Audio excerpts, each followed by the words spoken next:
Very good evening, friends. Meeting again in the session of Robert's philosophy, and we're discussing the new chapter from Robert's philosophy. That is vital force as expressed in functions in the state of health, in the state of disease, in the state of recovery, and in the state of cure. The two parts we have finished in yesterday's lecture, that is the role of vital force in the state of health as well as in the state of disease. How this vital force is responsible to produce a disorder and how it gets affected dynamically, ultimately expressing the physical signs and symptoms and a disease. So that concept we have cleared in yesterday's lecture. Let us go ahead with the what is the role of vital force in the state of recovery. Before that, if you want to understand this, you must know what is the definition of acute disease. So you have to open the sixth edition, the aphorism number 73 and 72 and 73, because this definition is partly divided in 72 and 73. So what is the definition given by Hahnemann? He says it very clearly. And if you understand that, then you will understand the role of vital force in the process of recovery. Acute diseases, to which Hahnemann defines that they are the diseases to which the man is liable are either rapid morbid process of abnormally deranged vital force, which have a tendency to finish their course, always finish their course more or less quickly, but always in a moderate time. There is a dash over there, and rest of the part of it is given in 73 aphorism on page number 161, the third line, which when left to itself terminates in a moderate period of time, either in a death or recovery. And then again you have to come to the same, these are termed as acute diseases. So Hahnemann himself explained that acute diseases, there are two ends. First end is that recovery. 99.99% goes in favor of recovery. Only 0.0001 goes towards the complications and death. So vital force plays a very, very vital, important role in this recovery process. These are the disorders which happens to be get cured themselves. And that's why that role he wants to explain over there in this further two things, the cure and recovery. So we'll start with page number 43 on Robert's philosophy, the paragraph number 2, what he says. The vital force is always attempting to recover from disease states in acute manifestation. In the acute manifestations, the vital functions are often restored to complete harmony by and through their own power, and it is noteworthy to observe the disappearance of symptoms in the reverse order of their appearance. This is well illustrated by the course of appearance of the symptoms in such manifestations as eruptive fever. The rash appearing last is the first symptom to disappear. The cough of measles being the first symptom to appear is last to disappear. This order is always maintained in invasion and recession of symptoms when the vital force is able to establish complete restoration of normal functions, vital functions. So, this is the role of vital force in the process of recovery.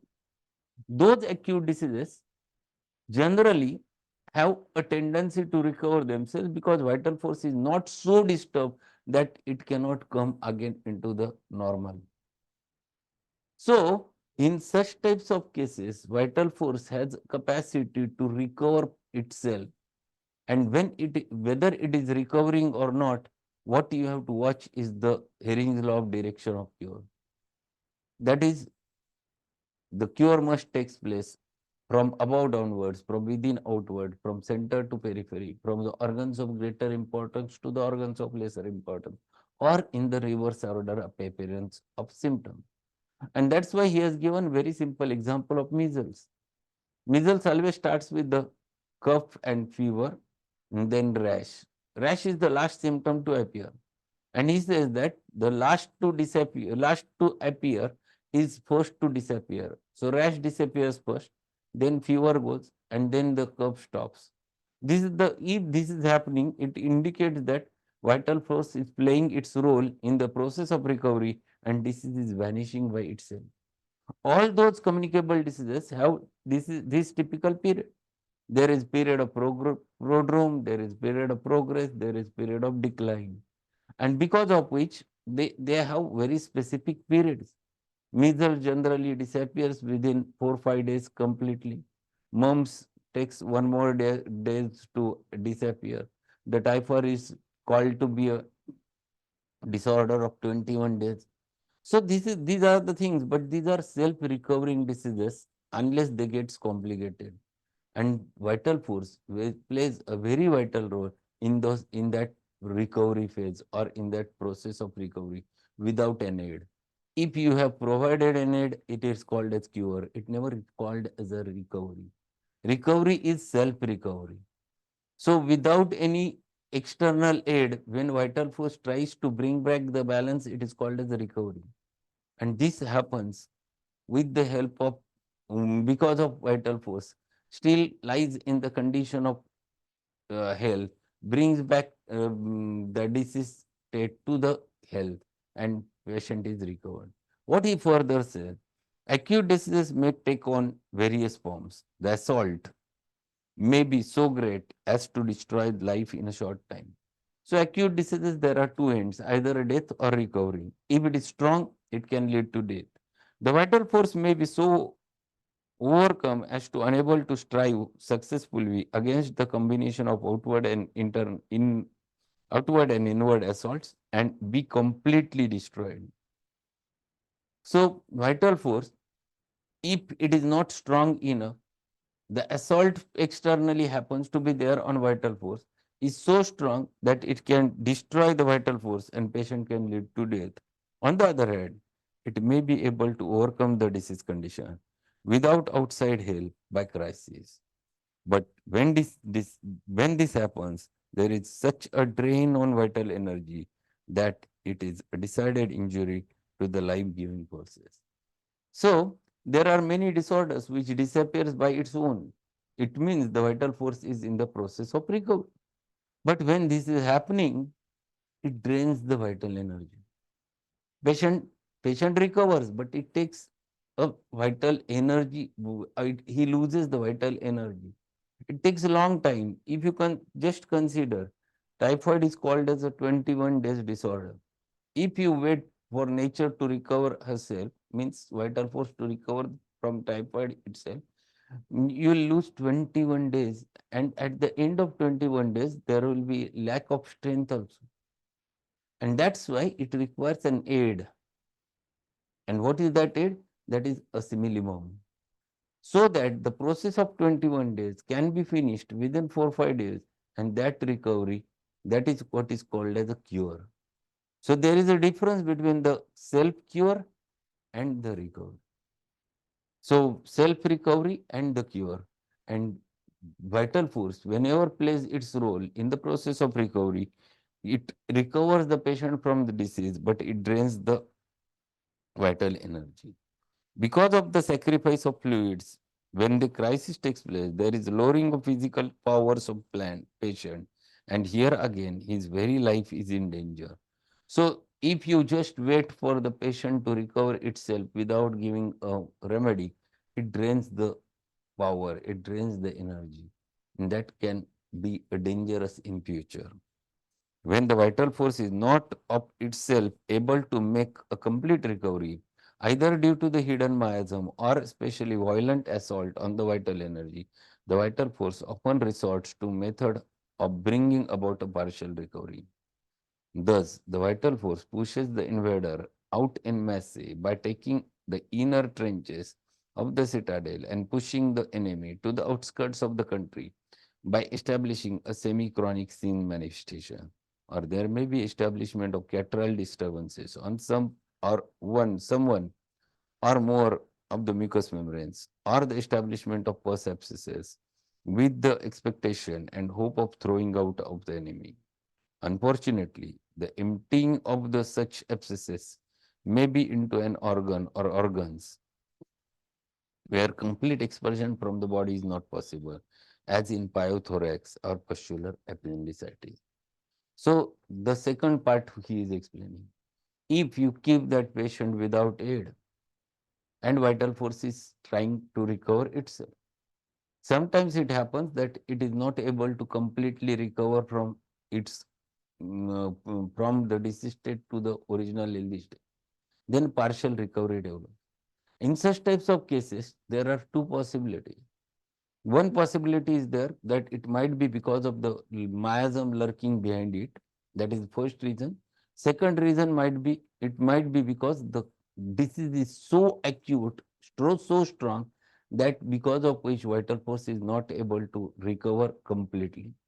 In such types of cases, the vital force tries to throw the enemy extra outside by producing some lesions on the body. So there might be some lesions develops on the body in the and they discharges the toxin. There might be a discharge from mucous membranes, either from nose, either from throat, either from respiratory tract, either from urethra, and it is thrown away in order to save the internal vital organs.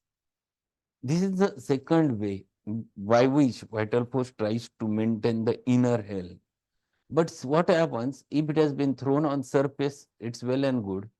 But if it is there inside the abdomen, in the appendix, and then that pustular appendicitis can break and produces a perforation over there. That is dangerous. Or sometimes it can produce a pyothorax and then it can become harmful or dangerous. So, why he is explaining all those things? He is explaining all those things that you should not wait every time to for the vital force to recover itself without giving an aid. So it is necessary to help the vital force by giving a simillimum. So instead of waiting for recovery, it is always better to cure that patient with the help of proper simillimum so that recovery ensues very fast and there will be no drain of vital energy. Remedies will assist in these acute diseases and very often save the sacrifice of the crisis and thereby loss of physical power. So this is the reason why there is a need of medicines. It will always remain unknown how this power works in conjunction with homeopathic remedy to assist in conquering the assaults of vital force, but that it does so and lowers very markedly the mortality rate in acute diseases we know to be cured. True. So he is explaining that in such types of cases, when it tries to recover, the homeopathic remedy helps. How it helps, how the process happens, no one knows because the things are dynamic. You cannot explain the dynamics every time in the material form. Probable explanations, Hahnemann have also explained that it produces a stronger disease than the natural disease, and natural disease is completely vanished. So that is what is called as nature's law of cure, that is possibility. But all those things Hahnemann explains clearly that this is what I feel. It will always remain unknown how this power works in conjunction with homeopathic remedy to assist in conquering the assaults of vital force, but that it does so and lowers by very markedly the mortality rate in acute diseases we know to be true. In acute diseases only, is it ever possible for the vital force to rectify the conditions without assistance? In chronic conditions, this can never be done. So acute, even though you never assist, it can recover. But in chronic, it is not possible. In chronic, you have to stimulate, you have to assist, you have to give medicine. Chronic, there is no cure by itself. And that's why if you read the definition in 72 aphorism, Dr. Samuel Hahnemann have clearly defined which are called to be a chronic diseases. A very big definition, very big. But whole definition explains the total chronic diseases. So just go through the what he says regarding the vital force. So regarding the definition of chronic diseases in aphorism number 72. Just read that, you'll understand. They are the diseases of such a character that with small, often imperceptible beginnings. You cannot understand when disease has started. Imperceptible beginning. You don't know when the diabetes has developed. You don't know when the rheumatism has started. You don't know whether, where the, at what time the hypertension has started. So imperceptible beginning, dynamically during the living organism, each in its own peculiar manner, and cause it gradually to deviate from healthy condition in such a way that automatic life energy, called vital force, whose office is to preserve the health. So what he's saying, it gradually deviates the healthy condition and affects the life energy. That's a calm kai. What is its work? Whose office is to preserve the health. That is the function of vital, only opposes to them at the commencement. So vital force only opposes to those chronic diseases at the commencement, at the start. And during their progress with imperfect, unsuitable, useless resistance. So there is a, it tries to resist, but it is not possible for it itself, but is unable to itself to extinguish them. So vital force is not able to itself extinguish the chronic disease, but must helplessly suffer. Who is suffering? Vital force is suffering helplessly, must helplessly suffer them to spread and itself to be ever more and more abnormally deranged until at a length the organism is destroyed. So there is only one end in chronic diseases, that it ends with the life of the person. And these are termed as chronic diseases. They are caused by dynamic infection of chronic miasm. So clearly he has defined the definition, defined the chronic disease. And this is what the Robin Murphy is saying, H. Robert is explaining, that in chronic condition, this can never be done. The homeopathic remedy assists in cure because it represents the superior force. No cure can take place unless a superior force is exhibited. The most potent force in the world of medicine is the potentized remedy, more potent by far than is the deceased condition. So if there is a chronic disease, then there is only one chance, that with the help of perfect simillimum in a more potentized form, then it can extinguish that disease. Otherwise, then there is no chance to recovery. So these are all things which we have to now understand. So if there is a chronic disease, it requires a homeopathic remedy.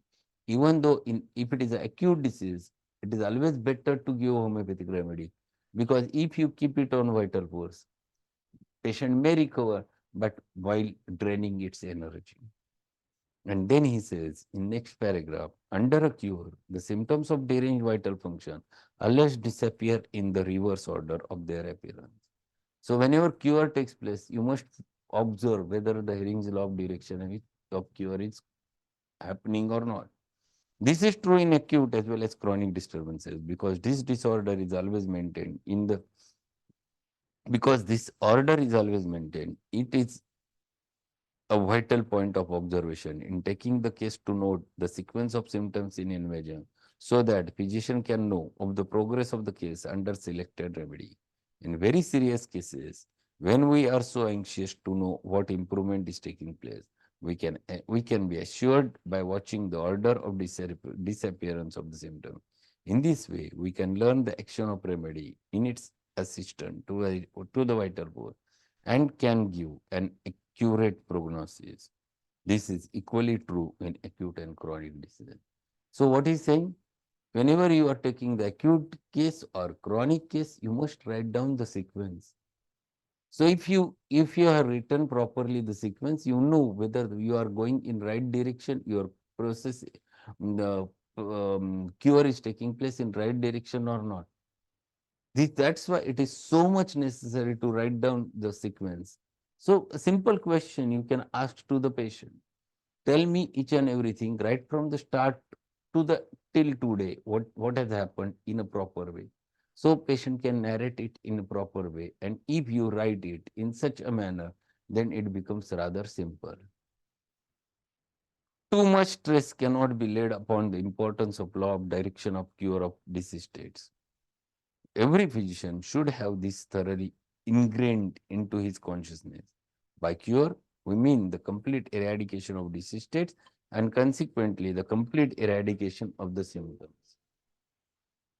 and return to a condition of normal, vigorous health. The vital force must first be set in order by indicated remedy, and understanding of this great law of cure has proven of inestimable value in this process. In, in that, we can know definitely whether we are proceeding in the manner that will lead to ultimate cure of patient or whether we are merely palliating or suppressing condition. So, for that purpose, it is so much necessary to understand this law of cure, nature's law of cure, or which is called to be a direction of cure. So law of direction of cure is called as Hering's law of direction of cure, and that law one must know, one must understand, and one must see whenever one prescribes the remedy. If we know it properly, then we can observe whether the disease is disappearing in a proper way or not. And that's why he defines it in next sentence. What he says, improvement and cure come from within outward. So first important thing, the internal vital organ should get covered and it should come out on the surface, on the skin. Just as no growth or development can take place from outside inward, so no hope of cure can be held that moves in contrary direction. So growth also takes place from within outward. Development also takes place from within outward. In the similar manner, the whenever disease disappears, it always happens from center to periphery. Growth and development and cure are centrifugal and not centripetal. Centrifugal means from center to periphery. Centripetal means from periphery to the inside. So whether it is growth, whether it is development, whether it is cure, all takes place from center to periphery. Symptoms disappear from above downwards. Complaints go from an important organ to less important organ. Symptoms disappear in reverse order of their appearance, and this is all is called to be a Hering's law of direction of cure. So these are the points which one must learn and one must know. Unless and until we understand that, it is not possible how a cure takes place. And if we understand this, then it is quite easy to understand the role of vital force in the state of cure and whether we are on right path or wrong path. That can be defined with the help of this Hering's law of direction of cure. I think we'll stop over here, and in tomorrow's session, we're going to finish this chapter so that second chapter from the H.R. Roberts philosophy will be covered in next lecture. Tomorrow there will be a session on philosophy, but there will be no session on materia medica tomorrow. Only one session will be there for tomorrow.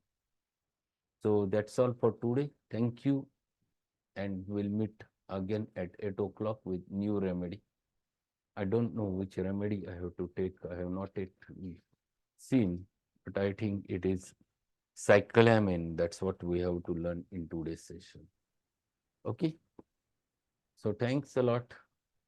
Good night. Good evening. Thank you, sir. Have a good evening. Good day.